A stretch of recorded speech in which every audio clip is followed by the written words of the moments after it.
Welcome to the 19th episode of the Illegal Use of Hands to the Face Football Podcast. How you doing, Jake? Doing great, Hayden. How are you? Tremendous! What a day. It's a Monday. It's April 12th. We're feeling wonderful. The football season's right around the corner. What do you have for us? Well, in terms of NFL news, the biggest thing that happened today is the Patriots released Julian Edelman, and then, like, an hour later, he announced his retirement, so... Yeah. I thought when they released him he was going to go and sign with Tampa Bay, but That's the immediate thought, but instead, apparently, Julian Edelman's a little loser, like we always thought he was, and, he's just like, oh, I can't stay in New England. I'm retired. He went big Gronk strategy right there. He's like, Brady's not my quarterback. Nah, I'm done. But it only took 1 year. Except for Brady wasn't his piece. He needed Belichick to be able to keep playing. Yeah. Yeah. But I guess the big question now will be surrounding whether he belongs in the Hall of Fame. And do you have a thought on that? Are you serious? Are there people that think that? What, that he belongs in the Hall of Fame or doesn't belong in the Hall of Fame? No, that he belongs in the Hall of Fame. There's people that think that? Yeah, there's people that think he belongs in the Hall of Fame. No, I'm not even going to entertain that. Nobody's actually thinking that. You're making that up. No, I'm not making that up. I'm gonna say that I believe you're making that up, even if you're not making that up, because okay. I don't. That's just stupid. Oh, okay. He caught a special pass in the Super Bowl against the Falcons. Yay! One play. I mean, with that logic, David Tyree, bring him in. Oh man. In other NFL news today, speaking of Tampa Bay, Giovanni Bernard signed with the Buccaneers. Oh, was that the surprise? Oh boy, that's fun. No, that wasn't the surprise. The surprise is a little bit more memey than that, but oh, okay. Yeah, I did it. I mean, good on Gio trying to go get a ring. Probably wouldn't get one in Cincy. I'm surprised that they just signed him that quickly. Oh, that's cool though. Yeah, I guess no one was really fitting that just like stereotypical receiving back role. Yeah. So to get him in there, that's cool. And third little piece of news that's kind of memey. Thaddeus Moss was claimed by the Bengals today. So, I mean, we're talking about tight ends, wide receivers. Where was he before? With the football team. Okay. Let's see how that goes. He got arrested, didn't he? I have no idea. Well, that's why he didn't just get cut for like bad play, did he? He was on their practice squad. He was on their practice squad. Oh, okay. I don't know. Maybe he didn't. I was thinking he did. I probably shouldn't say that because if I don't know, then okay. If you're watching this and you don't know, assume that Thaddeus Moss did not get arrested ever. Innocent until proven guilty, right? So even though he may have been, but I just can't remember. Yeah, just thought that seemed fitting that one of the greatest wide receivers of all time, son, who is a tight end, that news came in. It's our tight end wide receiver episode. Yeah, it is. I've really been thinking about the Bengals a lot recently because just hearing a lot of rumblings about what's going to happen with their pick, and their pick is kind of the most interesting pick. If we get the top 4 teams to all go quarterback, then that's where I actually really become interested in what happens after that. Quarterbacks are obviously the most interesting position, but if you're only going one position for the top 4 picks, it's not that interesting. So I don't know. Yeah. That I'm kind of wondering. I don't know why I'm hearing people say things like wide receiver to the Bengals, and I'm just like, they have plenty of wide receivers. Like, really. They're talking about the Cowboys going for Kyle Pitts. I'm really thinking about the Bengals going for Kyle Pitts there because, dude, that's a weak tight end room. Like, can you think of anybody who's there?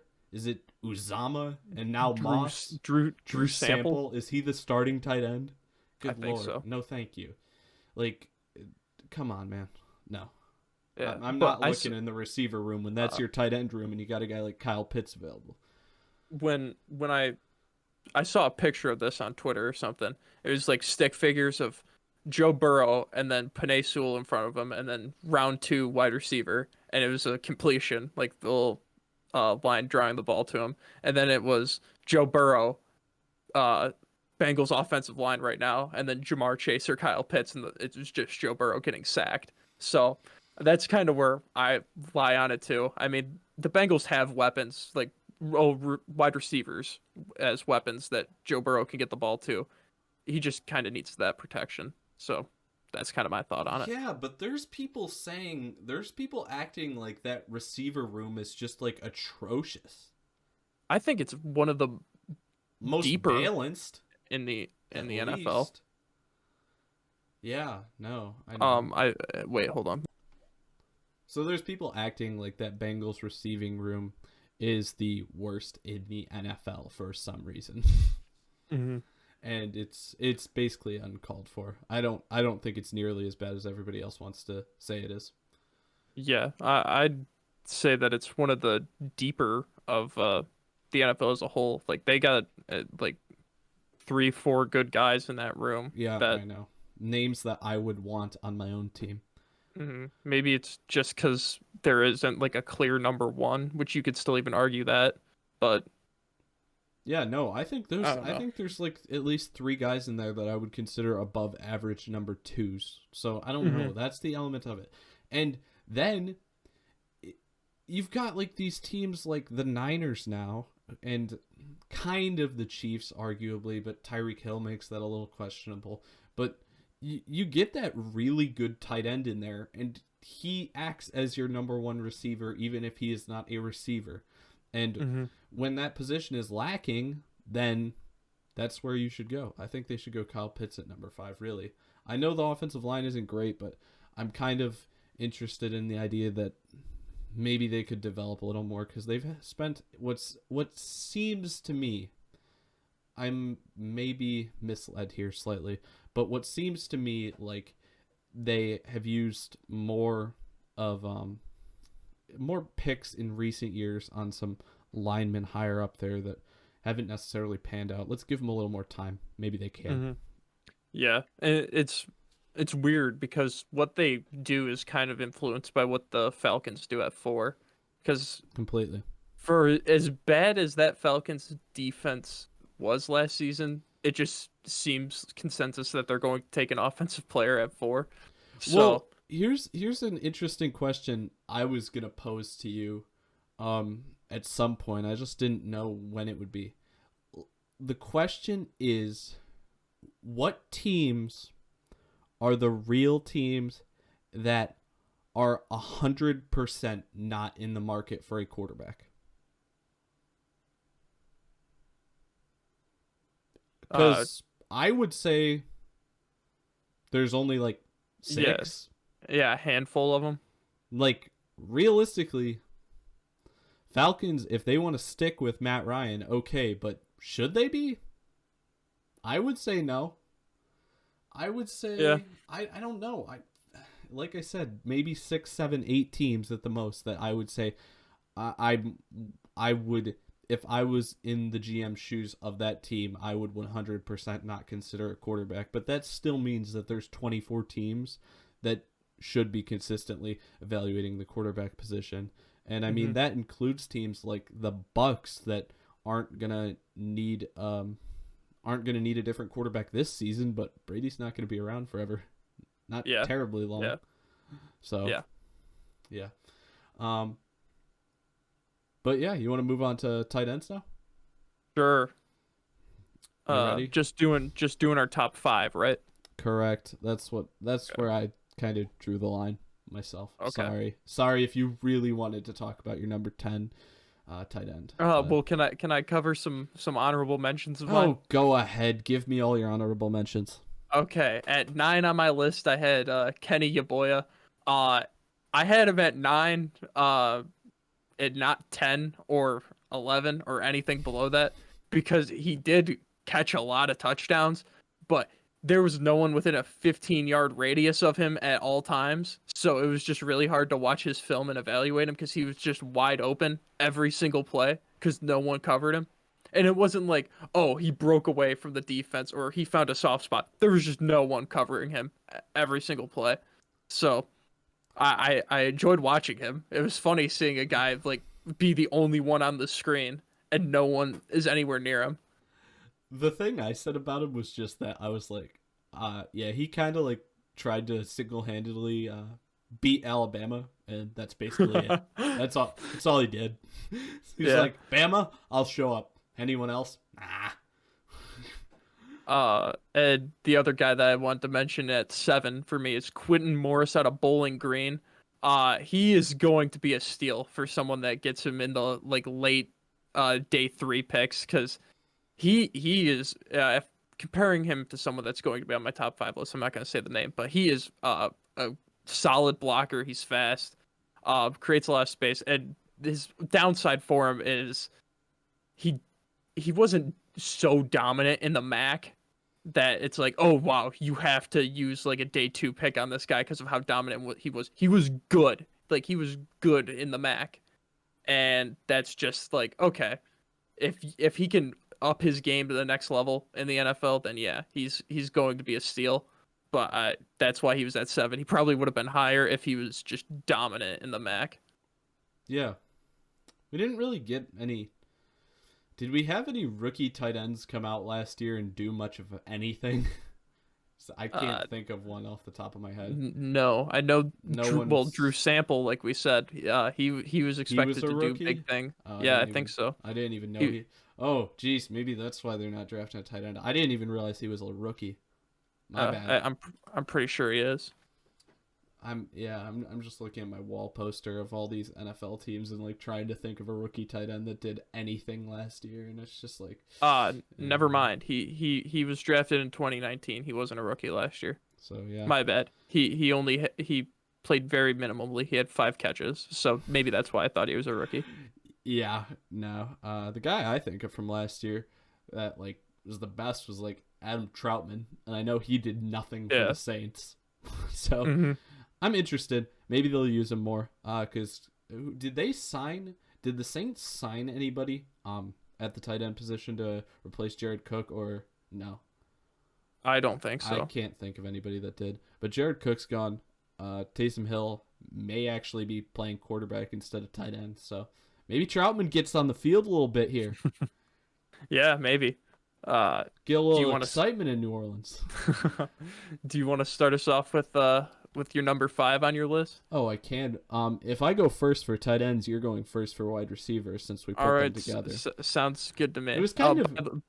By the way, just for both of my list, I have a lot of very controversial hot takes for both of them. Oh, So okay, that's we'll fine. we'll get to them when That's we just get to them. that just increases viewership, so that's helpful. No, but if I go first for tight ends, you got to go first for wide receivers. Just so All you right, know. sounds good. All right. Number 5 ranked tight end for me. Out of, I'm fairly sure, Notre Dame is Tommy Tremble.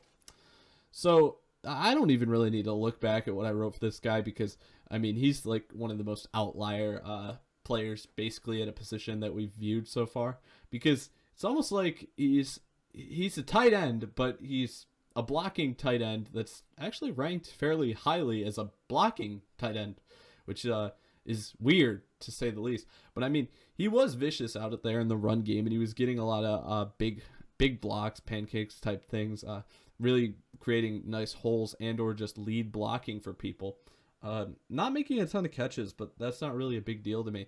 I just really like the idea of him playing like a huge check role and potentially actually playing fullback instead of tight end. I mean, honestly, I don't think you should be prioritizing getting a tight end that is a blocking tight end.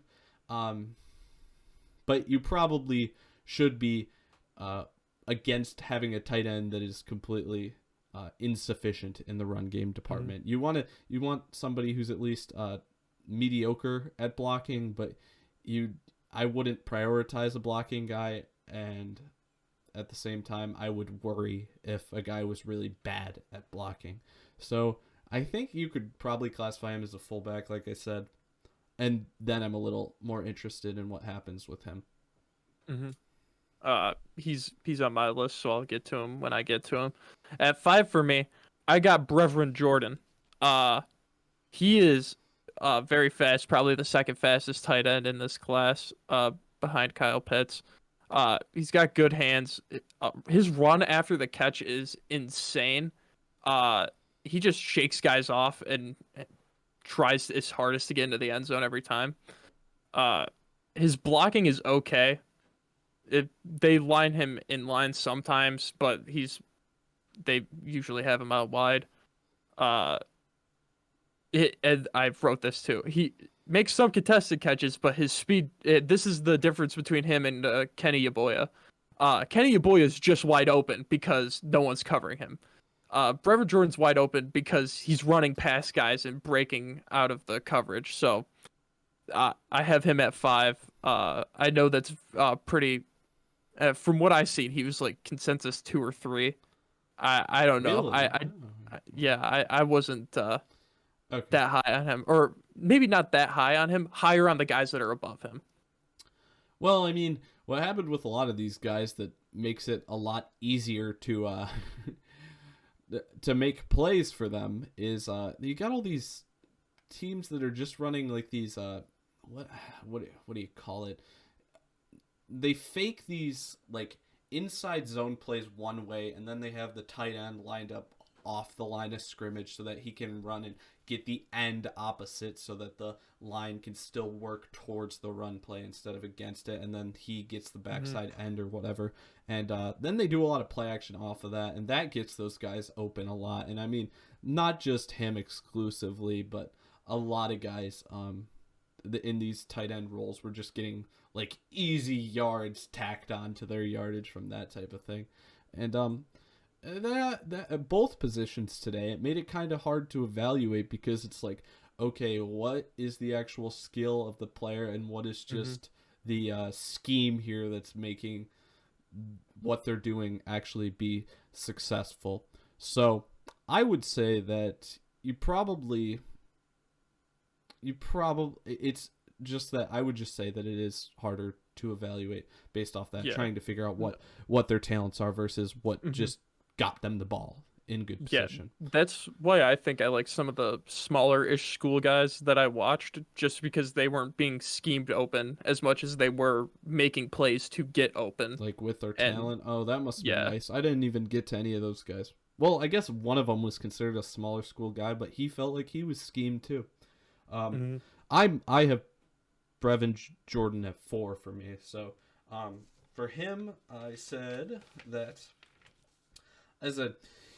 he either wears massive shoulder pads or he has a massive chest or shoulders. Like he just like his upper body looks huge for some reason. yeah, All tight ends are fast now, it seems like. I mean, at least the high guys, like all the guys they rated high, they were like, well, you got to get the speed first. And geez, it feels like the uber athletic guy. they kind of, geez, it feels like they did that in the receiver department too. But I mean, when we talk about them, I will just rip on that fact. Then also he runs people over too, which is awesome to see. So he's not just quick, but he's strong. College football, just in general, loves now running wheel routes to tight ends. I found that interesting.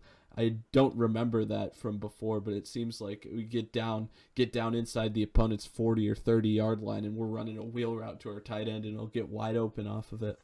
And then when he's in the open field running away from people, like you said, he's actually not looking back at people for no reason, which is what one of the other guys did.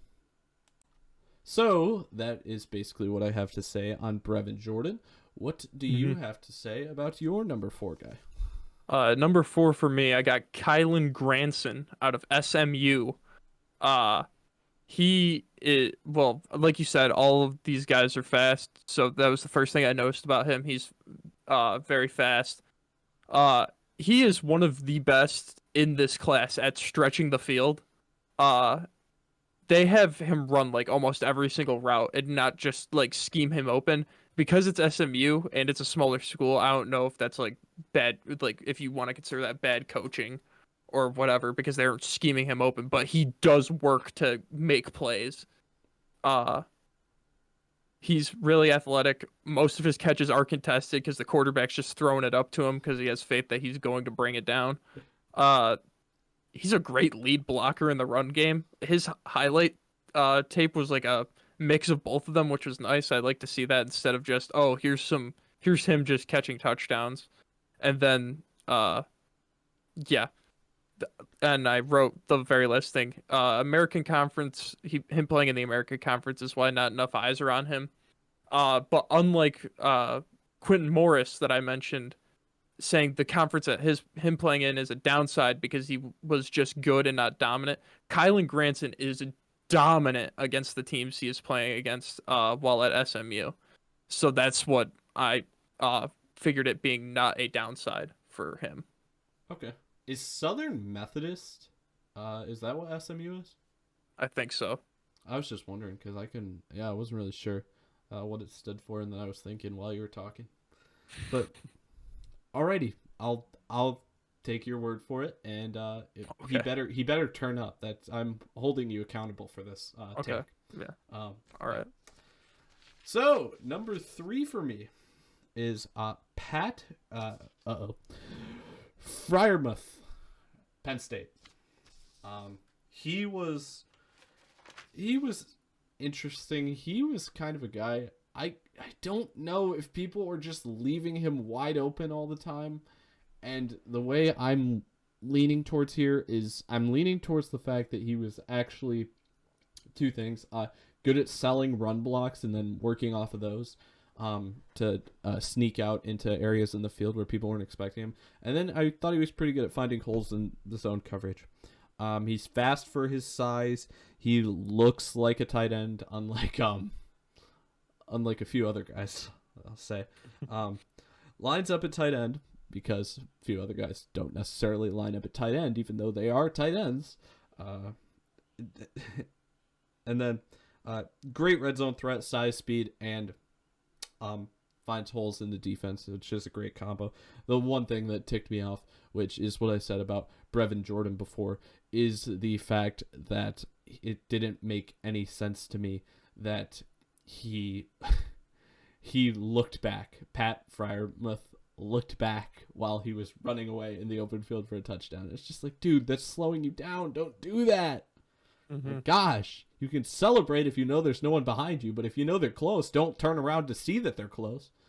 Yeah. He's number 6 on my list. He didn't make the cut to get in the top 5 for me. The one highlight reel of him on YouTube that I saw had him labeled as Baby Gronk, and I was just like, why? No, he's Just not. just because he makes a couple of contested catches, he No, is he didn't not. make any. He didn't even come close to as many contested catches as Yeah, some of these other guys. no, He I just know wears he had number one. 87. That's it. Yeah. He wears number 87, and he made like one good like red zone fade like jump ball type catch that Gronk would make, and it's like, oh, okay, good. But just really wasn't impressed with him. He is No. punishing after the catch. He's one of the couple of guys that I saw put his shoulder down into guys and run them over. So that was nice. But his athleticism really isn't on par with some of all the rest of the guys that are in my top 5.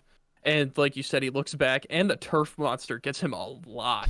And that just doesn't translate well to the NFL. I Yeah. mean, if the turf monster hates you, he's gonna find a way to get you, no matter what. I know, honestly, and one of the things that is most annoying about tight ends in recent years, which it doesn't feel like for me, it's been as heavy for wide receivers. It feels like tight ends have had so much worse drop problems. Not even just like even when you watch the Chiefs, I swear the guy who drops the second most balls behind Demarcus Robinson, because I think Demarcus Robinson sucks and he should be cut from the team. He's the buster screen of wide receivers. Besides that, side point for that. The one of the best players on the team, Travis Kelce, drops the ball like a third of the time it's thrown to him. He's wide open and he's just got a solid case of the dropsies. I swear, there's just something about tight ends not being able to catch the ball. One of the things that would have been helpful that I really don't look at as much for receivers, because usually receivers have decently dependable hands, is I was trying to look up drops for these guys, and I looked up individual players, and I couldn't find drops labeled under individual players. So then I tried to search drops throughout the nation just to see if like any of these guys popped up on like the top drop leaders for tight ends, and then I would say stay away. But for NFL teams, I'd really say that that's something that they should probably be looking more into, like watching every single pass that these guys were thrown and making sure that they're not that these guys aren't just consistently dropping passes. Because I swear we see the guys around the league, and honestly, I really can't think of that many times I see Waller or Kittle drop the ball, and that's honestly probably the only reason that I would keep them both ahead of Kelsey in terms of their talent, because I can't believe how often Kelsey drops the ball sometimes. At least that's how I feel when I'm watching him. I don't know. Mm-hmm. And it's not just Kelsey. It's just he's the most high-profile name that I see drop the ball all the time. So, yeah. Mm-hmm. Yeah, with those guys coming to the NFL, they're going to be catching balls with more zip on it, especially if you're going to a team that has a guy with a strong arm like Josh Allen or Patrick Mahomes. And you're coming from a school like SMU. Yeah, well, no, I was going to mention with Bushman from BYU. He's catching ducks from Zach Wilson that are just going head over head there to him, and it's like, yeah, dude, that had nothing on it. You. Side note, enjoy that little clip I sent you earlier. Oh, that was. I saw that when I was watching Bushman's highlights. I was like, yeah, that's the consensus number 2 overall pick right there, baby. Sorry, but yeah.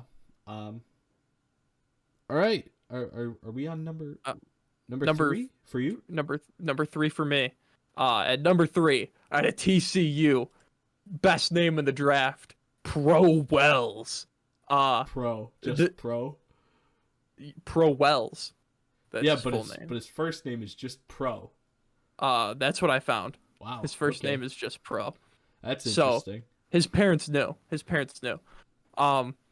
He is a beast. He is so big and imposing on the field. He does not look like he is supposed to be as athletic. He looks like he's built like Lee Smith. And he's out here catching jump balls and running past guys. And flattens dudes on their back in the run game. It is so weird. It is so weird. And TCU isn't like a small school. It's not like they play crap competition. They're playing good competition. Yeah. And he's running past defensive backs and flattening like edge rushers. It's so weird. Yeah. I didn't see him, so I don't know. I missed a treat apparently. When you look up highlights for him, the first 2 are TCU football highlights. The third one is his high school basketball mixtape of him just like dunking on guys, and it's awesome. It is awesome. I want to see a big like an overweight man jumping way too high. Yes. That's great. Yeah. The only downside for him is he kind of has some the issues that Kenny Yaboya has, where there's just times where he doesn't have guys at a 15-yard radius of him. That's just him being nasty with it. Yeah. Running great routes, right? Yeah. I didn't really see much problem with his route running, but I'd assume if he had a problem, he's really fast for his size, but him being that big might cause some problems with like a whole route tree if a team wants him to run it. I absolutely love him. How tall is he? He is, hold on, he is 6'4", 250. Wow. Okay. Oh, okay, 250. That's not fat though. It's not. No, it looked like he had a belly. Is it a belly? Is it a belly of 250, or does he have some strength in his arms too? Oh no, he's stiff arming guys and everything after the catch. No, I'm not asking if he's doing that. I'm asking like what's oh his no, arm he has a look belly. like? He has a belly. Yeah. No, but does his arm like look buff, or does his arm look? No, like his arm looks buff. His arm looks buff. Okay. I got you. Oh man. Okay. So Pro Wells, number 3 for me. Watch out for him. Okay. For me, it's number 2. This was kind of interesting trying to pick out basically who the number 2 is going to be, because we know who the number 1 is going to be. For me, at least. I don't know. Maybe you'll switch up the order. Maybe you'll drop him out of your list entirely just to really be creative. But Hunter Long at Boston College. He's really good at catching contested balls. He's not fast, but he's also not like atrociously slow. It's the first like fully filled in tight end, meaning he's like strong and bulky. He doesn't look just like a exclusively new age tight end with just like a slim frame, like kind of like bigger arms than a receiver, but still a slim frame. And I kind of like that. I kind of like getting a little more weight on a tight end. I'm okay with that. I'm not really like if we can use the advantage. I think the advantages of having a little more size to a tight end are better than the 1 in 8 game scenario where he ends up in the open field and he gets chased down from behind at the 10-yard line instead of scoring. Like it's worth the trade off to me. Um, he's great at selling blocks to getting to a check down. He played against Pitt and lived to tell the tale. He survived playing against Pitt, and he didn't play half bad against Pitt either.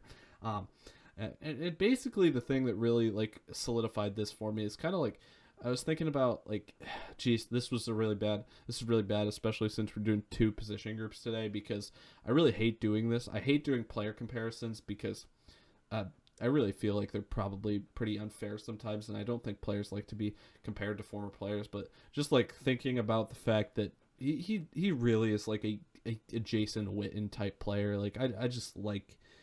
And once I thought about that, I was like, geez, I think he could probably be successful for a fairly decent amount of time in the NFL, especially because, like, even when bodies were near him, he was still able to come up with the ball consistently, even if the separation wasn't always there.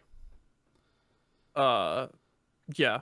I have him at he's in my top 10, but he's in my top 10 at 10. Uh what I saw, he was a very reliable target. He's going whatever team he goes to, he's going to be I guess Jason Witten is a good comparison for him, but the NFL is kind of moving away from that build, and it's all about opportunity at that point of him getting the opportunity to be a number 1 tight end, which I mean, I don't see why he couldn't, but I view him more as like a second tight. He's a great safety blanket. He's going to be a good leak out guy. Um yeah, like you said, he's stronger, and he relies a lot on his strength. Not that that's a bad thing, but relies a lot on his strength after the catch to just run over guys or stiff arm them away from him, because he's not going to outrun anyone.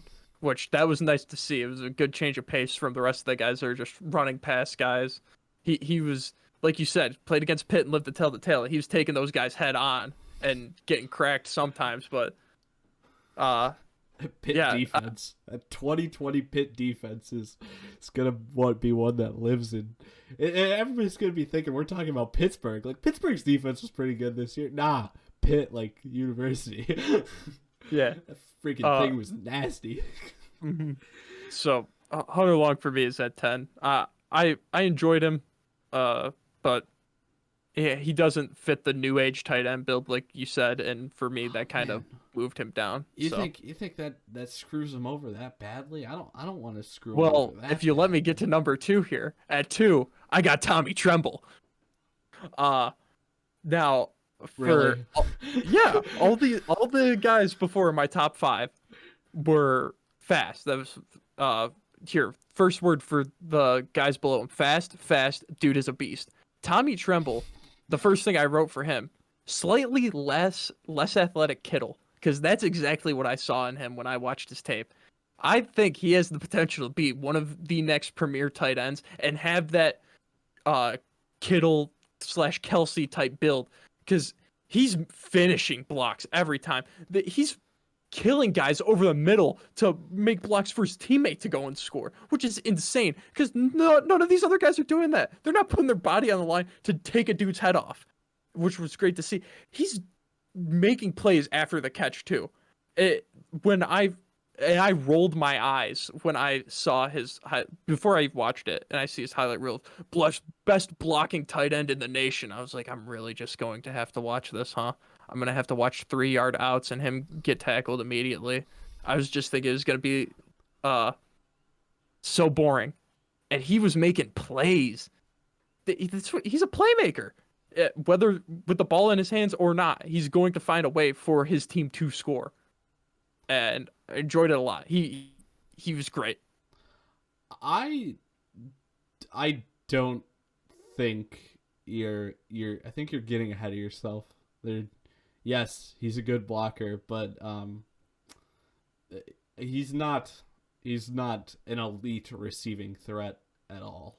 It's not even close. I'd beg to differ that because He's really not even close, and that's the why I the said the fullback role is kind of easier for him, because if he's playing the fullback role, he can get into that blocking element that he wants to get into. But I mean, you're not necessarily as obvious of a receiving option, and with that being able to hide behind the line a little bit, it makes it a little easier to work yourself open when you do need to go out and catch a pass. So that's why I say that about him playing fullback instead of tight end. I don't think that he's nearly as effective in the pass game as you made it out to that he is. I think he was very effective, and also his height kind of makes it hard for me to vision him as a fullback. Him being 6'4". I know use checks like 6 foot or 6'1" or something like that, but 6'4" is just really hard to picture at fullback. Well, I mean, but linemen get down in stances. Tight ends get down in stances. Yeah, but see, you and I view him two different ways. You don't think he's athletic enough to be a premier tight end in the NFL. I think he is. I didn't say athletic. That was not the word I used. I said receiving threat. Oh, he's that. He's that. He was his first three highlights were him lead blocking on like a 50-yard touchdown run where he just like sealed off the edge and they got the touchdown run. Second one was him cracking a dude over the middle and his teammate took a drag in for a touchdown. And this third one was him cracking a guy over the middle. And so I was like, oh, this is just gonna be all this. And then the very next play was him getting like a 40-yard run after catch touchdown. I was like, oh, okay, so he is capable of doing this. And it was great to see him run with his teammate like 30 yards upfield and then just lay out the safety on one play because he's like, yeah, I'm your lead block. I haven't blocked anyone yet. There's one guy left, so it's time to take him out. I'm not going to argue the blocking stuff at all. He is a good blocker. But I just was... Now, you may be right. Maybe it was just me watching his blocking tapes thinking like, oh, wow, a blocking tight end can't do this. I just saw so much of Kittle in what he was doing with just killing guys and then going out there and catching jump balls, running past guys. Like I said, slightly less athletic Kittle, where he isn't going to be able to do everything Kittle does. He is not as fast as him, but he has a chance to. He's not join the new age tight ends, but kind of like shift it more. So they'd be like, I just don't see isn't everything that you matters. say the jump ball thing, and I don't see a jump ball thing happening much ever in the NFL for him. I guess we'll have to see. I liked every single bit of his tape. Okay. You hear this guy that's at number 1? He's from Florida. I don't know. He's kind of under the radar. Like not really many people know about him. I hear like the Cowboys may pick him in like the 7th round or something, but his name's Kyle Pitts. I don't really know. Very you know what I wrote first. It's very similar to Calvin Johnson. He's an inch taller than Calvin Johnson, and he's 2 pounds heavier. I'm just like, do I want that guy at tight end? And by the end of everything that I wrote for him is basically I came to the conclusion is that he's not a tight end at Florida, but he could play tight end in the NFL. It's just it doesn't make a lot of sense to me why he's even playing tight end. Mm-hmm. I don't get it.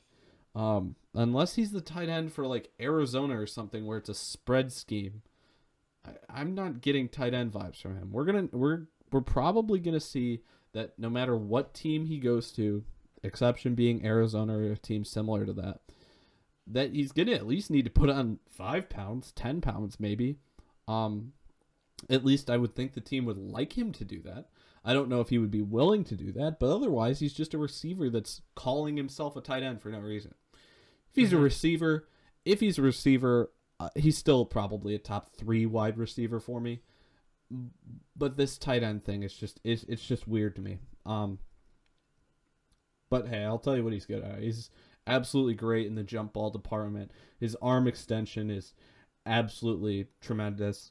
Great upfield sideline receiver, as in basically like anything, anything like a fade ball or anything, no matter where the quarterback would put it. I mean, he was going to be able to adjust to it to make the play on it. He's obviously a hard open field tackle for defensive backs, which was what Calvin was like too, and he was a wide receiver. It was like DBs were not the were not the guys that were meant to bring him down. Yeah, I mean, he just makes me think of Adam Troutman last year, like I said before, because of kind of that. I mean, Troutman was doing it at a D2 level, but he's kind of just like a receiver that's playing tight end, and it's confusing to me. I think that, I mean, I'm not watching to see what's going on in the run game, but I mean, could you imagine him lining up across from, I don't even know, who's a good example, Khalil Mack, and it being like, okay, block him. It's a zone play your way. Block him. It just, that's what I was thinking too.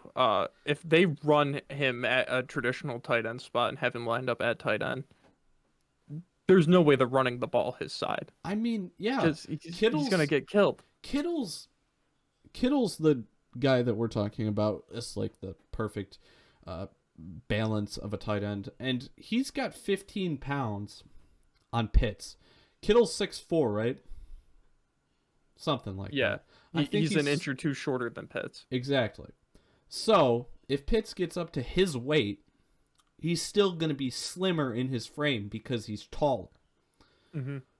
So if Kittle can run as fast as he can at 250, there's no reason that Pitts can't get up to 250 pounds. That's all I wanted. That's all I'm saying. It's just, I'm just worried about the run game. But everything in the receiving department is off the charts.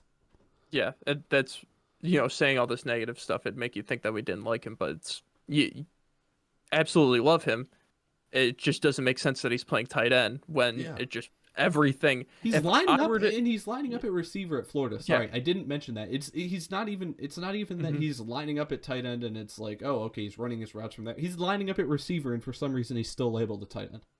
Yeah, if I were to show you Kyle Pitts highlight tape, you would just think that he's a wide receiver. No thought you would think he's a tight end.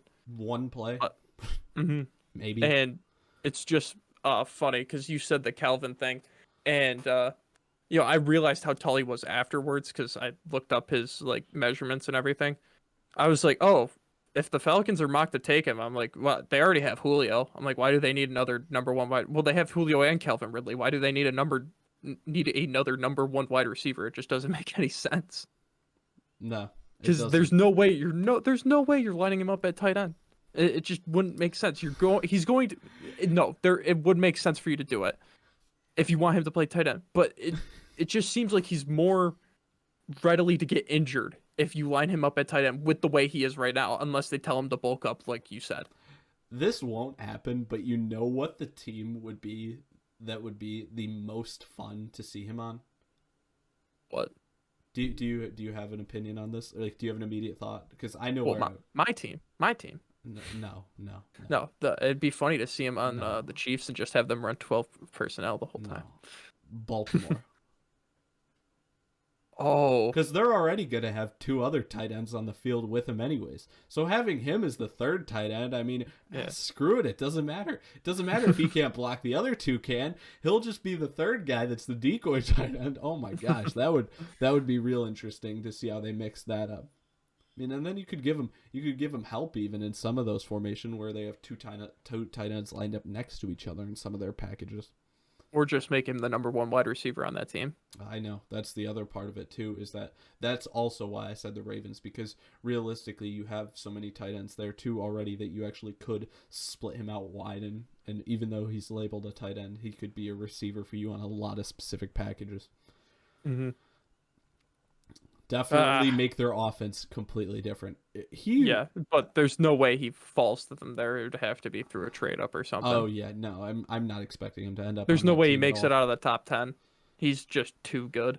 I don't know, because like I said, if he's a receiver, he's my number 3 receiver. Oh really? He's not number 1. No. I don't Okay. think. I think he'd be 2 for me. He can flirt with 2, but not 1. Uh, like I said, I got a lot of hot takes with That's mine, not so you'll that's see my not list. that's not bad though, because really how I have my receiver list, I don't have like my tiers like I usually do for the tight ends, but I definitely have like tiers for my receivers, and elite tier if he's a receiver.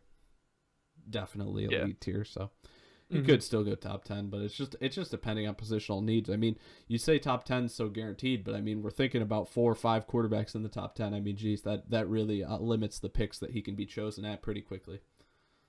Yeah, I think it depends on if teams trade up with the Falcons to take a quarterback there, or with the Bengals, or if the Why Falcons just straight up take a quarterback. why would they be holding off? Why would the Falcons be holding off from trading this pick if they were going to trade it? I feel like Uh, they have to be going quarterback because they haven't traded the pick yet. Maybe it's just to build up more of a smokescreen that they will, and then try to drive up the value of it. I don't know. You're probably right. I mean, on draft night, they probably would get a way better offer than they would otherwise, so hmm it's probably a good call. Wide receivers. Yes, yes, Oh, yes, I mean, Pitts was your number one. You didn't directly state it, but yes, yes. Pitts I was my just number need one. you to say that so that we have it Yes, off the. Kyle Pitts was my number one, and not Nick Eubanks. Don't worry about it. Well, Kyle Pitts was my number one with a number one after it. He was 11th on my list. I know I hadn't mentioned anyone outside of the top 10 Yeah, yet, but yeah, yeah. that's who it was. All right. Oh man. Oh, I gotta order Oh, these. I gotta get my other pages ready now because I have more pages of receiver notes than I do for tight ends because there are more guys. All right, let me find my first name. Are you going first for this? yes, you Okay. said I was. Okay, I cool. just wanna mention some honorable mentions, and it'll be my guys at 12 and 11. At 12, I got Demetric Felton. Uh, really loved watching him play at the Senior Bowl. Uh, he does a little bit of everything. Jack of all trades, master of none. I hate saying that, but that's exactly what he is. It seems like he played running back through like his time at UCLA, but at the Senior Bowl they said that he was going to convert to wide receiver, which just seems weird. It's Uh, just to get paid more in the NFL. yeah. Paid longer in the NFL, I should say. So like my if I had to compare him to anyone, it'd be Curtis Samuel, because that's kind of a role that he'd be filling in a team's offense. Would be like, yeah, he's a wide receiver that can line up in the backfield, so he's going to be wearing 14, but he's back there. That's kind of what I got from him. And Daz Newsome, from North Carolina, again, another guy that I saw at the Senior Bowl and absolutely love what I saw. He's just a slightly more athletic Demetric Felton that's good, that is better than him in the return game. So that's why he gets the edge, because he was better in the return game than him. Well, I watched 11 guys, so I mean, you had about a greater than 90% chance of being on my list, but I'll tell you, I didn't like all the guys I saw. The only guy I left off is Dwayne Eskridge from Western Michigan, and he catches the ball short and then runs faster than everybody. He doesn't even need to make a move. He's just playing crappy enough competition that literally, Mhm. if there's 1 inch of space, he'd just outrun everybody, and I was not impressed with that. And Yeah, he was at 13 for me. He was dominant for playing in the MAC because he was fast, and he looks really really big for being 5'9", 190. When you watched, I was like, oh, he's probably like 6'1". he's in the back. Yeah, because it's the MAC, and I looked at his height. I was like, he's 5'9". He looks I'd, so I'd look huge. good in the Mac. Uh, yeah, and 5'9", 190, and then also he's 24 years old, and I just Oh, such a jeez, are turn you off. serious? Oh, It's such gosh. it's such a turn I off. didn't even need to know that. Gosh, I wouldn't even pick him then. Not even in 7 rounds. Gosh. Oh my. Maybe I would Uh, around 7. Maybe if it got like just so I didn't even know anybody's name and I was like, hey, a name I recognize. Uh, yeah. So let me just start us off here because I have to. 10 for me out of LSU. Uh, uh, um, um. Well, I've I don't got. know if there's a third receiver at LSU, uh, but I got Terrence Marshall Jr. I don't think Uh, there's not an N in that name. uh, I looked at it like three. Terrace. I Sorry, looked at it sorry, like Terrace Mark. 3 times because I was like, there seriously isn't an N in that Yeah, name. yeah, There's Terrace not. Marshall. Sorry, Terrace Marshall Jr. What I gathered from watching him is he is just a bigger and faster Juju Smith-Schuster. Now, I'm not saying he will be as good as Juju Smith-Schuster, but in college he just looked like a big. I think he's 6'4", 6'4" slot receiver that does all the dirty work over the middle. He gets hit hard a lot. And basically all of his routes were just drags and slants that he was breaking off for touchdowns with his speed. He can take guys deep, but a majority of the routes that he ran were drags and slants. Okay. My number 10 is Elijah Moore. And for some reason, we have had this concept where we just got a bunch of short, fast slot receivers that we think are all going to be productive in the NFL. I can tell you right now, there's going to be two of them that will do much of anything.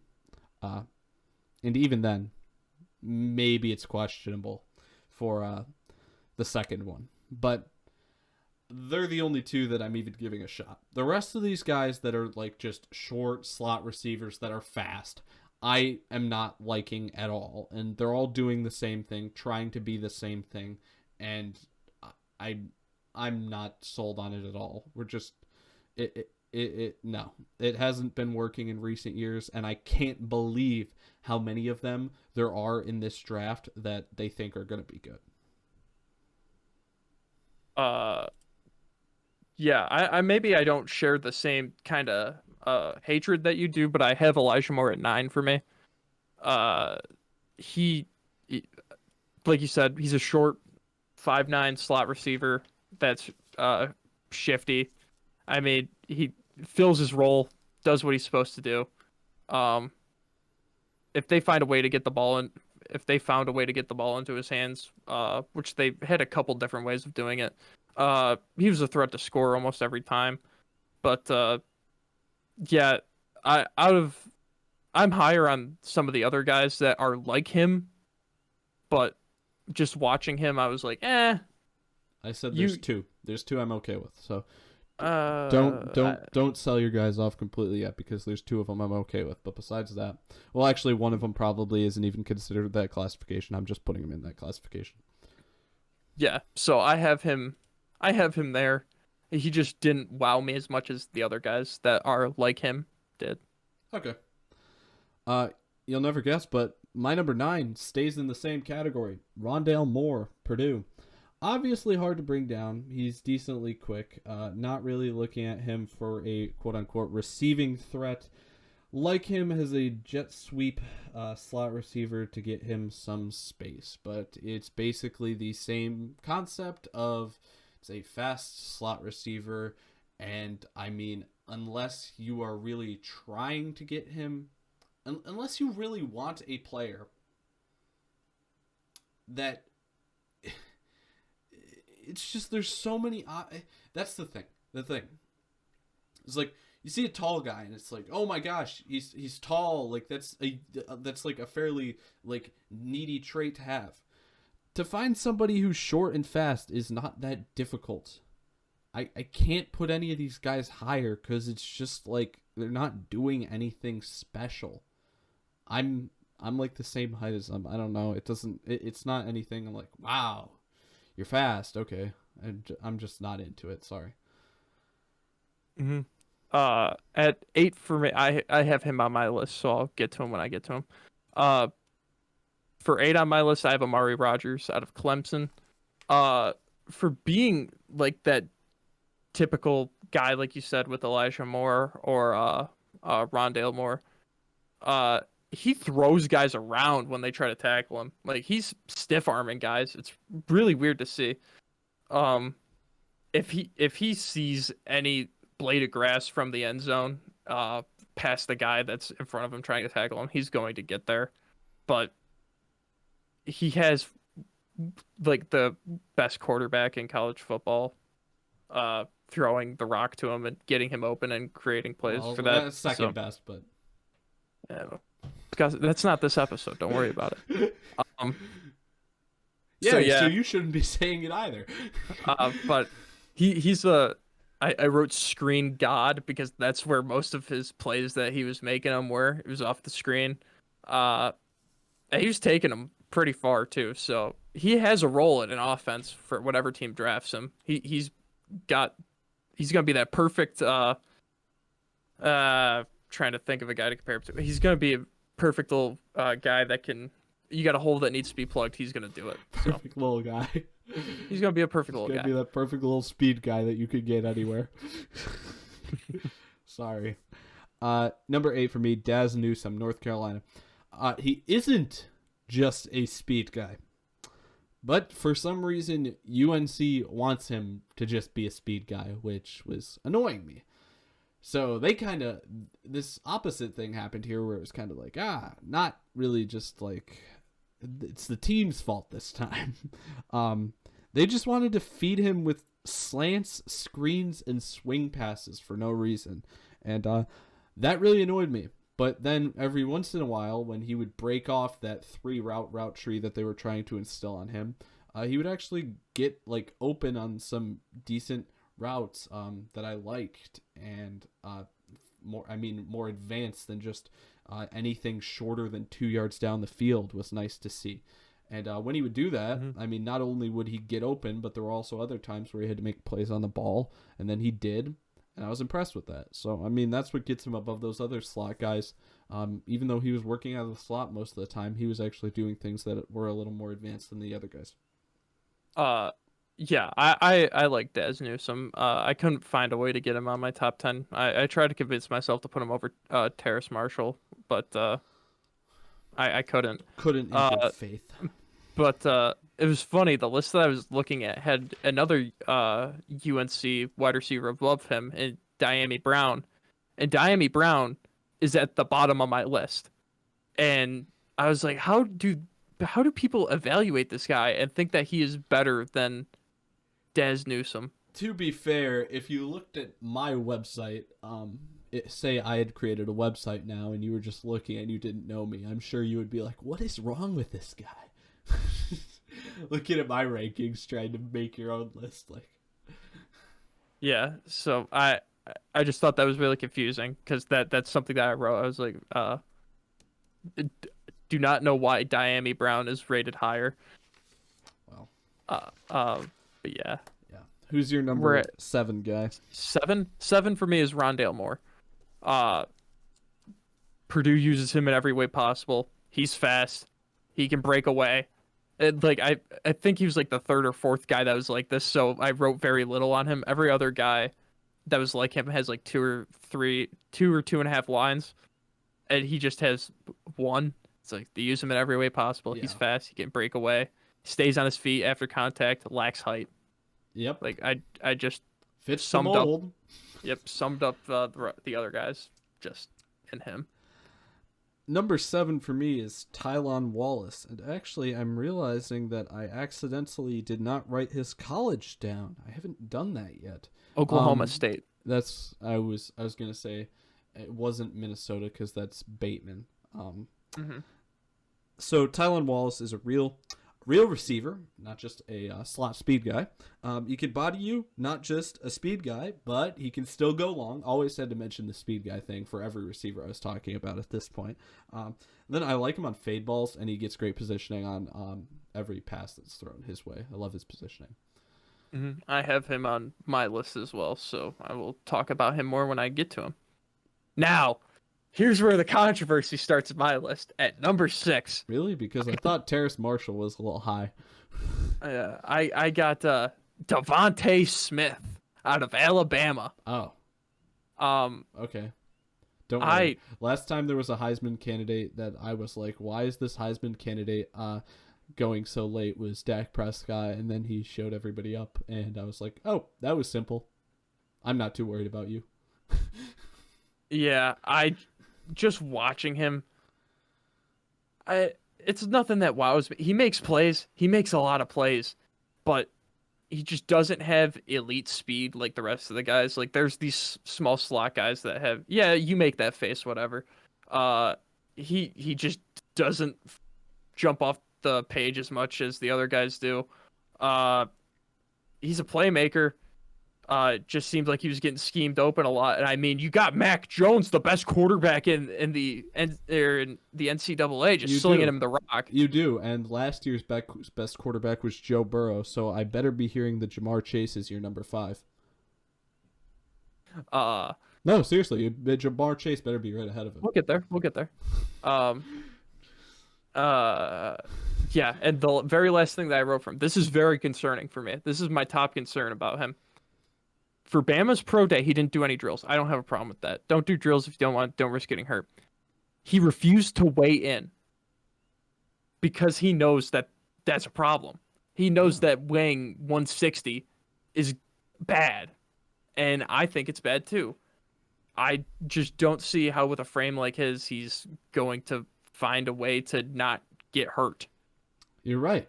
And the 5'9", 160-pound guys will be cool. 5'9", 160 guys are below him on my list. Oh, no? No one smaller than him that's above him? Oh, there are guys that are smaller than him that are above him, but they weigh way more. They fill out their frames better than he does. Fill out their frame, okay. Dude, he's ripped. He's like a 0% no, body he's fat ripped, guy. but he's like Metcalf. Metcalf is ripped ridiculously. Like his muscles are huge, but I don't know. He doesn't actually seem to me like he's that ridiculously undersized. Like I'd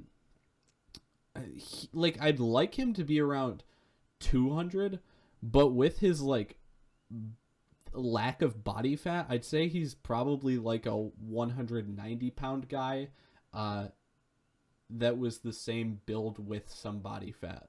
He just doesn't have body fat. I don't think it's that big of a deal. I mean, watching him, well, sorry, I'll say what I'll have to say about him later. Number 6 for me is Terrace Marshall Jr.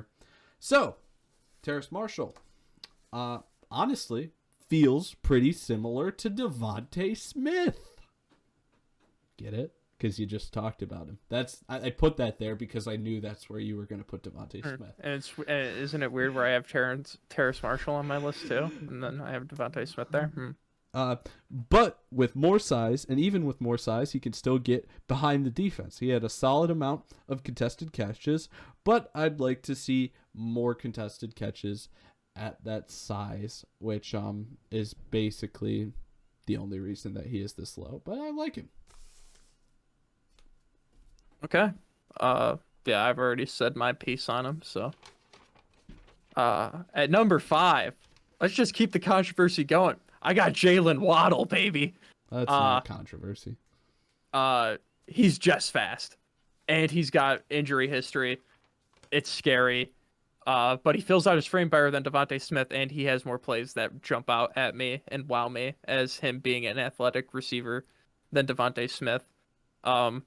He's like the short little slot receivers, except he's taller. That's kind of the only difference, and it's not that much taller. Yeah, he's not that much taller, but he's taller than them, so you can't say like, oh yeah, he's just a 5'9" slot receiver, which I don't know how all these guys are 5'9". I think they just round it up. If you're anything below it, they're like, oh no, you're 5'9". No, I did put him into that classification.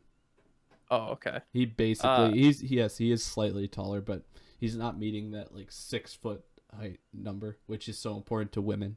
So it should be so important to men too. So for him, I said speed in all capital letters.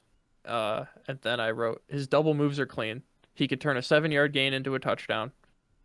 Injuries on the same ankle over the past couple of years may hurt him when it comes to his speed, though. And like I said, his speed is his main thing. And if he loses that, I mean, he loses kind of 90% of his game at that point. So that's why I have him at 5.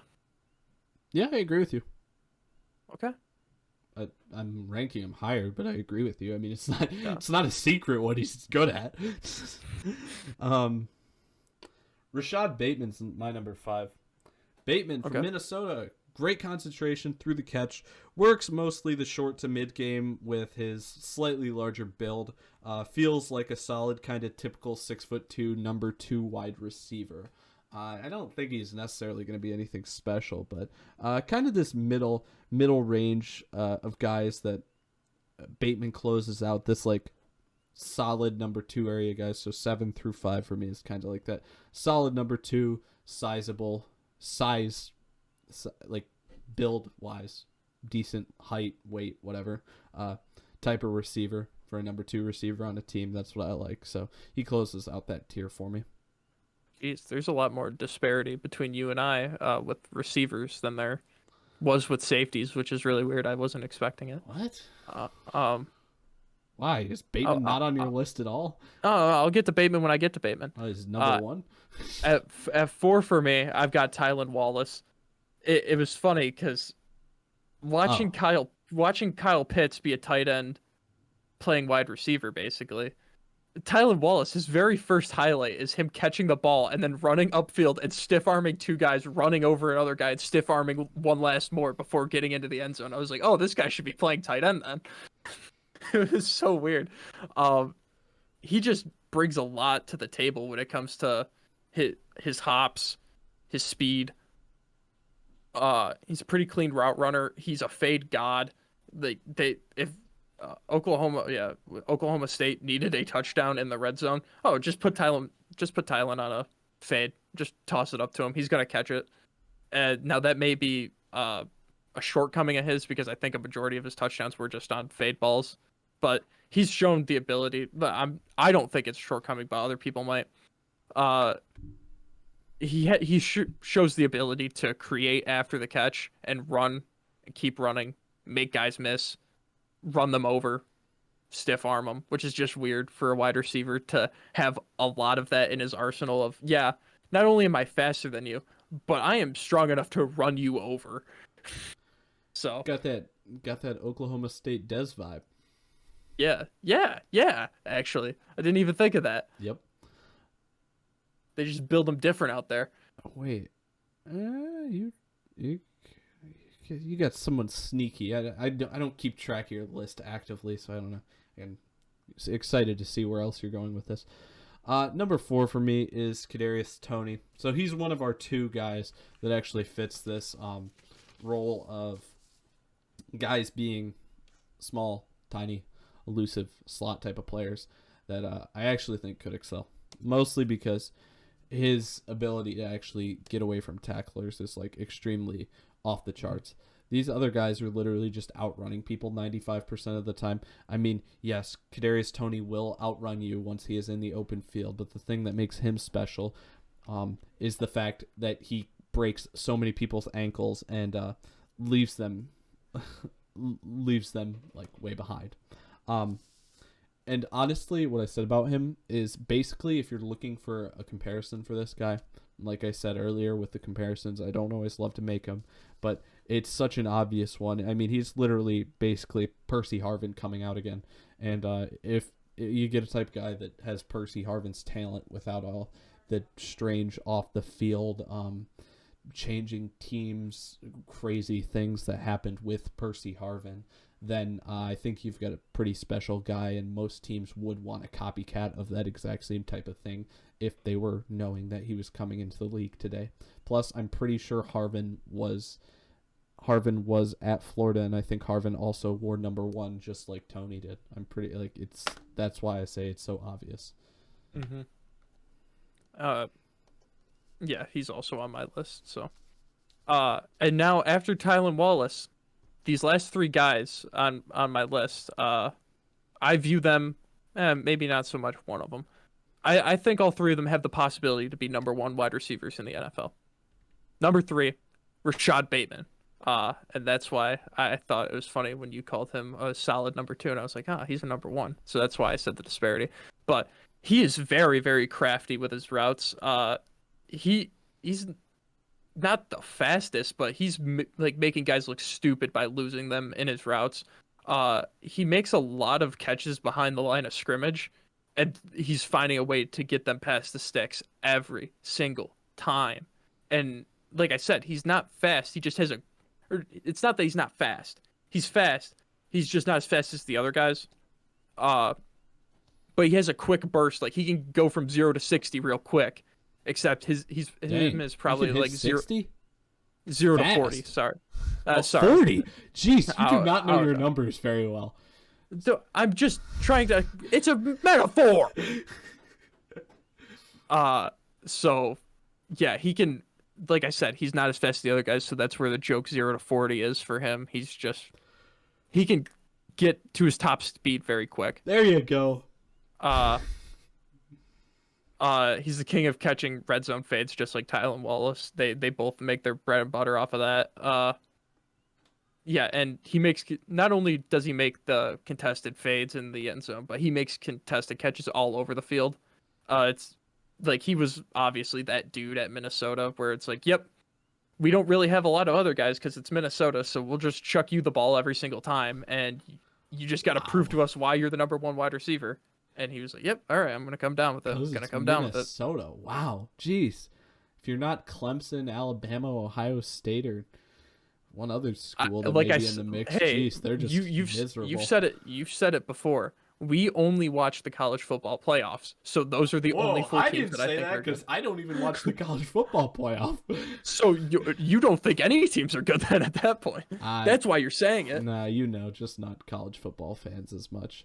That's why Uh, that's why we have so much fun in the off season. If I watch it all Yeah. during the season, it's gonna be spoiled for me. Yeah, I get to hear these guys for the first time. Uh-huh. But yeah, I really like Rashad Bateman. I think he could possibly can become a number one wide receiver. Okay, so number 3 for me is sticking with the same idea with Kadarius Toney. It is that classification of guys that I talked about earlier in speedy slot receivers. You're right. Jalen Waddle is slightly taller, but he's probably a speedy slot receiver. That's what he is. Honestly, he could line up on the outside, though. I wouldn't be too scared if he lined up on the outside either. I mean, but for that classification, these are the two guys consecutively that I'm saying I'm actually comfortable with bothering to waste a high pick on, because I actually feel like they are somewhat game changers, unlike the other guys that are just speed and like, okay, well, they're fast, we're going to waste a high pick on you and then get nothing out of you and be really disappointed. So, not even relatively high, probably second rounders most of the time, but I think they'll be wasted second round picks as compared to some other steals that people get. We are relying on speed to keep him relevant, but that is always nerve-wracking. But he feels like a combination of Harvin, who I already mentioned earlier, but he's not exactly like Harvin. A combination of Harvin and Deshaun Jackson at the same time. That's the last comparison I'll make this throughout this entire thing, so sorry for all of those. I'll leave it at that.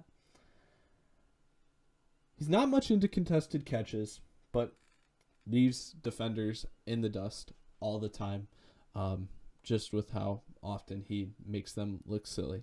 And I was thinking about saying that he leaves people's jock straps in the dust, but I realized that that's probably like not something that people say anymore, and it probably is a good thing that people stop saying that. So that'll be the last time that it gets mentioned in history right here on this podcast. Trailblazers. That's what we are. I mean, I guess I didn't really make it enough. I didn't really read enough because it was kind of all against that speed thing. I mean, but the speed thing is wild. I mean, he's an insane deep threat, and the thing is even if you get him the ball short, with seemingly nothing going, sometimes he'll reverse field and do things that other guys just wouldn't be able to do. Besides maybe a Kadarius Toney, but it's really impressive what he does, and I do like him as a deep threat, and it's just wondering how successfully he can be that deep threat. And even if he's not, if he catches the ball short, it's very dangerous for a variety of reasons besides just speed exclusively. Another thing that I forgot to mention about him is he played in the national championship game even though he was still hurt, and you could like visibly see that he was like slower and hobbling. And I mean, I completely understand wanting to play for the team that you're on and win the national championship and be a part of that and say that you played in that game, even though he has like 3 times before or whatever. But it's a personal decision thing. I just didn't agree with it that much because just putting himself at risk to re-injure himself, especially when that right like ankle, foot is kind of like a Well, his weak spot. you want to talk about guys being worried when they're looking at guys to draft as to whether or not they like football enough if they took off this Oh season, yeah, even no, if I know. that's not a big deal. Well, geez, that shows that he's No, yeah, I definitely agree. invested in it. So, Yes, I some agree with teams are that. going to think the exact opposite of what you think, Hmm. and that'll probably be a part of the decision that the team does end up making when they choose to draft him. But Hmm. as you said before, well, you don't have Devonte Smith in your top two, but I will say that there is another gap here between these top two guys and Jalen Waddle still. I can't believe that some people have Waddle higher than whoever their top two guys are. Yours isn't Smith, so that makes it a little more confusing to me, but oh wait, it's Tony actually, isn't it? Number two, yes, it is Yeah, Kadarius Toney. sorry. So I should see. That's what I meant when I say I don't see stuff coming. I should keep a track of what your list is. But I still feel like there's a gap between Waddle and the top guys. So Hmm. Uh, with Kadarius Toney at two for me though. You said this when we made our back and forth mock draft. Uh, what was that, like 4 weeks ago now? Seems like a really long time ago. probably was even Uh, longer. yeah. I don't know. You said that he was basically Tyreek Hill, and looking at that, he's different than Tyreek Hill. I really like that Percy Harvin comparison that you made, but it just seems like that's like the hot thing that every team wants to do. Every team wants to find the next Tyreek Hill, and he is the closest that we have seen to the next Tyreek Well, Hill. that's why the other guys that I was talking about that are later prospects that are similar to him are going to be pushed up the draft board when they Oh, shouldn't be 100%. pushed up the draft board because 100%. everybody is looking for a Tyreek Hill that they're not going to get that easily. Hmm. But you can tell the difference between watching those guys and watching Kadarius Toney, that he brings something completely different than them to the table, and it's not really something that I can find a way to explain. It's just he is that dude when it comes to getting jet sweeps, getting screen passes, passes behind the line of scrimmage, touch passes, something over the middle, something deep. He guys just bounce off of him for some reason, which is really weird. Uh though it was enjoyable to see. It's like he's got all 11 guys around him and he finds a way to wiggle out of it and bring it 60 yards upfield for a touchdown. Um yeah, he never goes down. He always finds a way to stay on his feet. Uh Florida found a way to use him in every way possible. Handoffs, like I said, screens behind the line of scrimmage, jet sweeps, touch passes, everything. Uh, him being a returner is also good for his stock as well. Uh, I don't know if that is going to make him go much higher, especially if a team views him as a number one. Well, They'll geez, use him as a returner. it seems like in recent years that teams have gone away from using any sort of star player in the return game at all. I mean, you don't even see Tyreek Hill touch the field anymore on the return game. Yeah. It's annoying, and it's like, why? It's still a play in the football game. Let them go Hmm. make a play. I don't get it. It's yeah. Sorry, But but he I mean, he just just if there's a team that values him that highly, I wouldn't be surprised if even though he is that skilled in the return department, which is what you said, that they just don't even put him out there, which is gonna suck. But yeah, and it just I think Demetric Felton. I mentioned this with him. He does everything, and but he's a jack of all trades, master of none. Kadarius Toney, everything he does, he is excelling in it. And just doing that, he shouldn't be labeled as a wide receiver. He should just be labeled as an offensive weapon because that's what he is. You can put him anywhere in the offense, and he is going to excel in it. So he's at two for me. yeah, I get what you mean. I mean, I mean, we said it. We said it about him. Well, I was just gonna ask you, how did your base ranking site that you go off of have the top three guys ranked? Uh, Chase, Waddle, and then Smith. Yeah, that's what mine had too, and I'm just like, why? Why is Waddle? Well, wait, did you have Waddle ahead of Smith though? I view them both equally the same.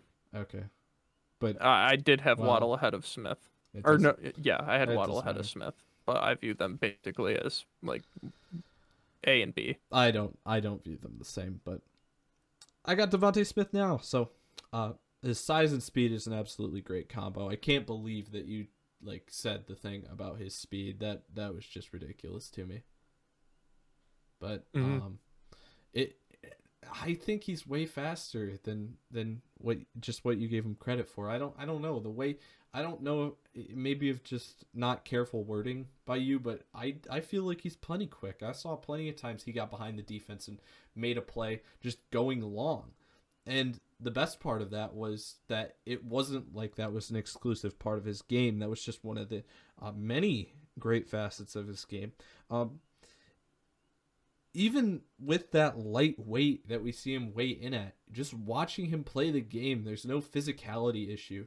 When he's coming back to the ball, he's coming back strong and getting in defenders' ways, out muscling them, whatever you have it. And even when he gets hit, like he doesn't he pops up quickly. Like he gets smacked sometimes, like big hits, and he pops up immediately. That's the only thing that we have as a knock for this guy, is that his size is the issue. And even though it is a bad number, I mean, on a scale, that's what it's going to say, there is nothing that I am seeing on the field from a play standpoint that's telling me that he really even needs to be heavier. Um, the speed that I think he has with his other abilities to still be able to reach out, catch the ball in traffic, out muscle guys, and all those things. While those are attributes to guys that you would say are stronger players, he still has them. And like I said, he's got that deep ability too. I think he's an amazing weapon. And the only knock that I'm putting on him for that lower weight is that he's not number one for me because of that. He'd really be a lot more competitive in the number one spot if I didn't worry about the weight. But from a play perspective, there has not been anything that has hinted at it. It's just that the guy ahead of him, I basically think is just as talented of a player, and he doesn't have the weight issue, so that's why I'm giving him the nod instead of having him at number one. Okay. And you said this when I first mentioned him, and you said, yeah, the last Heisman candidate that got doubted was Dak Prescott. Devontae Smith wasn't a Heisman candidate; he's a Heisman winner. I know he was the Uh, winner, but I but said you call him a candidate. candidate, and I there's said there's a lot. Dak wasn't a Heisman winner. That's I why I know, said that. I know. That's why You I used just that said the terminology. He was a yeah, candidate. Even if you win it, you're still a but that's candidate. the difference. That's the difference, though. There's a lot of Heisman candidates. Oh my gosh. So you're saying, oh my gosh, really? Who have our Heisman candidates that have came into the recent, or sorry, who have our Heisman winners been that have came into the NFL recently? Baker Mayfield, Kyler Murray, uh, Cam Newton, uh, Yeah. Lamar All I'm Jackson, saying is Derrick Henry. all yeah.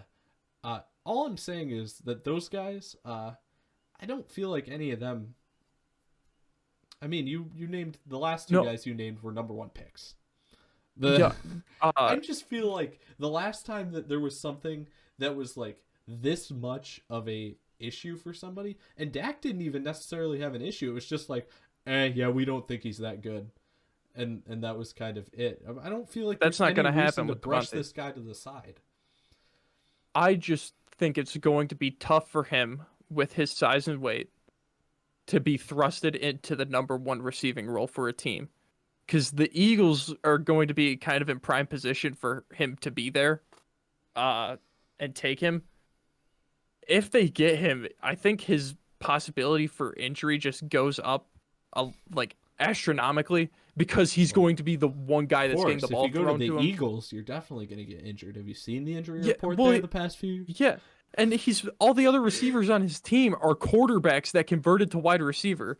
So Jalen Hurts, it's in his best interest. If Zach Ertz is gone, it's in Jalen Hurts' best interest to just throw it to this guy every single play because I got nowhere else to go. Well, no, Jalen Hurts is going to trust the other guys who have been in quarterback rooms before, so they understand what he's thinking. So he's going to actually throw to them more, and Devontae Smith's going to be the decoy. He won't even get hit next season. Yeah, he'll have 0 targets and 0 receptions just because Philly's using him as a pure decoy. Yeah. It's a great strategy. Yeah. It's a great strategy. Jalen Hurts is just really full of himself, so his processor, when he's looking at Greg Ward go over the middle, he's like, I'd catch that. If that was me, I'd catch that ball. I'd catch that. Yeah. So that's why he throws it to her. He's Whatever, like, yeah, tell me about your number one. Well, my number one, I know you said that if you have him at 6 or whatever, 6, you better have Jamar Chase at 5, and I had Jalen Waddle at 5, because they both played the best quarterback in college football. Yeah, this guy did too. He played with no one last season, actually. He didn't play at all. Last time he played with the best quarterback in college football. Yeah, but he also had, Offensive Rookie of the Year, NFL wide receiver, best wide receiver in the draft, Justin Jefferson, your favorite guy, lined up right next to him. Literally, the only reason Jefferson looked good is because this guy lined up opposite him. And that's what. Let's start it off by me saying this. I remember, this is a whole line that I have here. I remember going into last draft watching Burrow highlights and being more impressed with him than Jefferson. Yeah. I remember that too. And I just remember watching it be like, oh, this is the LSU wide receiver they're saying is going to the first round, right? And they'd be like, oh no, it's the other one, the other guy. Oh, okay. Jamar Chase just brings a lot to the table. It sucks to be Jamar Chase though, because if Jamar Chase came out last year, it literally would have just made him a year's more NFL money. Yeah. But he was a sophomore last year, so he couldn't, or something like that. Was he a freshman? I don't know. I don't think he was draft eligible. But yeah, it really sucks for him because he probably would have been in the consideration for those top. Well, instead of it being like a big 3 for wide receivers of Ruggs, Lamb, and Judy. They really screwed. Good Lord, I can't believe how poorly that's going so far. They better do a whole lot better this year. That entire group. Mm-hmm. But if he was in there, it would have been a big 4 at that. Playing with Thaddeus Moss, his dad probably taught him some tricks because Jamar Chase just mosses guys. He makes dudes look stupid. Yeah. Randy would come to LSU practice and say, "Hey, Thaddeus, get out of here. I'm gonna teach this guy." Hey, why don't you come over here? All right. But it just seems like that. He's the best at high pointing balls. He uses every inch of explosiveness in his legs when he's going up and gets the ball at its, now here's an SAT word for you, zenith, getting it right at the top. It was great. It's not like the clip that you sent me of the Zach Wilson should have been picked ball where that defensive back just jumped in the air for no reason and it hit his leg. Not only should it have been picked, but I mean the guy's standing there naked for 10 minutes and then it's like, oh shoot, the defensive back's finally jumping it to get an interception and then somehow the defensive back goes like contorts his body so that the ball can perfectly go through a gap perfectly into the receiver's arms. Oh my gosh, it's garbage. Yeah. So, but watching that, it just makes me appreciate, I know that he's a defensive back, but it makes me appreciate Jamar Chase's ability to do that a lot more and not just jump for the sake of jumping of, oh, the ball's coming at me, I have to jump like that defensive back did. And he jumped so high that it hit him in the leg. And it's like, dude, there's no point for you to do that.